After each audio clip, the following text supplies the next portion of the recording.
По нашиот настап на Европско првенство следно што ќе биде во фокусот на спортската јавност се нашите настапи на Олимписките игри. На оваа тема ќе разговарам со нашата млада олимпијка Арбреша Реджепи, джудистка која ќе не представува на предстојните Олимписки игри во Токио. Добро утро, Реджепи, благодарам што ја прифативте поканата да бидете дел од денешниот утрински брифинг. Добро утро, ви благодарам и до вас. Прв настап на Олимписки игри на млади години, какво е чувството?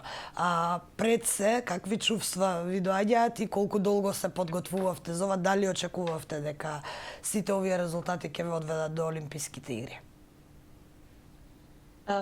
За чувствата немам збор, бидејќи за еден професионален спортист е голема нешто најдобро и најубаво што може еден спортист да го чувствува во внатрешно, што е на прашање Олимписките игри. За ова се припремам многу долго и го очекував овој момент за да настапам во Олимписките игри. И за чувството уште еднаш немам збор да го кажам тоа чувство како го имам однатре. Чувствувате ли притисок пред настапот на Олимписките игри? Притисокот е голем, али ќе можам да го контролирам подобро и полека. Реджепи, кога почнавте да се занимавате со џудо? Од кога љубовта кон овој спорт и колкава жртва е потребна за да се стане професионалец во една ваква вештина? Јас почнав од 2010 година со џудото. Жртвата е многу прејака и со љубов и со све може да стигнеш до тоа што сакаш. Нашиот раст во џудото е градуален од најмлади категории преку балкански, европски турнири и првенства, доста голем број медали зад вас. Кога свативте дека кариерата како џудистка е вашиот повик во животот? Јас од кога почнав како пионерка по државни турнири, балкански турнири исто така како пионерка, а па после европски првенства, европски купови и Олимписки игри за деца. После почнав како јуниорка, каде на крај на годинава на јуниоркава немав среќа и имав сериозни повреди. Потоа на крај на мојата година за јуниорка ни фати невидливната ситуацијава со корона, COVID-19. Споменавте повреди, колку е тешко за еден спортист и колку време е потребно да се залечат повредите и да се врати назад на тренинзи? Со повредиве е многу тешко.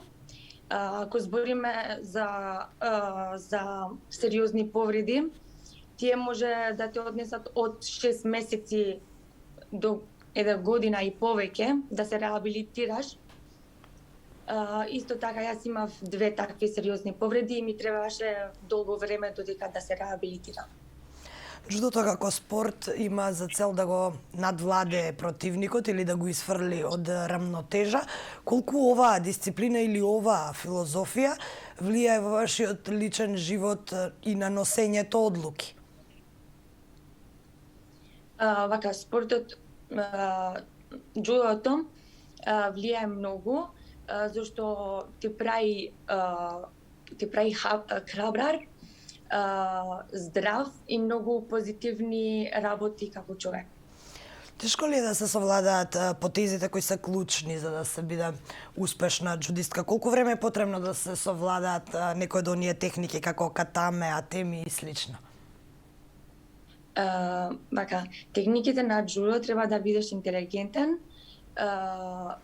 да си брз и да ги научиш полека добро и на крај да ги изведуваш во борби.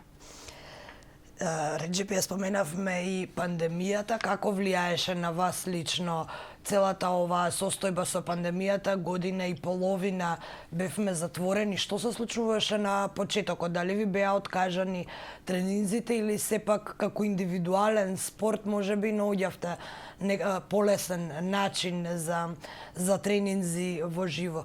Генерална една оценка, што направи пандемијата во спортот, конкретно во вашиот спорт и вашето искуство? Како знаеме сите, пандемијава не затвораше сите и на нас исто така. Немавме надпревари, немавме кампови, немавме пак тренинзи, сите бевме дома, а па джудото ти треба нели противник за да работиш техники, борби, такви. Па јас, како за мене, цело време сакав да не бидам без джудо.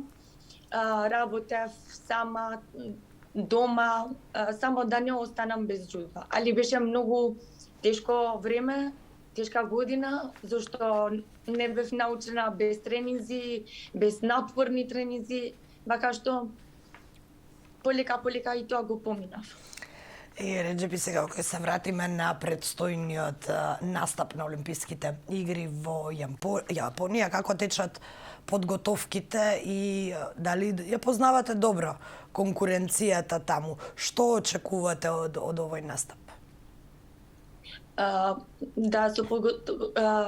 Јас се припремам и очекувам да имам добро резултат, да покажам добри борби и да видам што е подобро, да покажам исто така и добар резултат и добри борби за мојата држава. И само уште за крај, дали ја имате целата поддршка која ви е потребна, прашувам секако и од страна на државата, бидејќи ние веќе во студиото разговаравме и со представници на Олимпискиот комитет кои велат дека се ќе биде организирано онака како што доликува на една држава да се представи на Олимписките игри. Каков е вашиот впечаток за сега, како течат подготовките во смисла на тоа дали ја добивате потребната поддршка?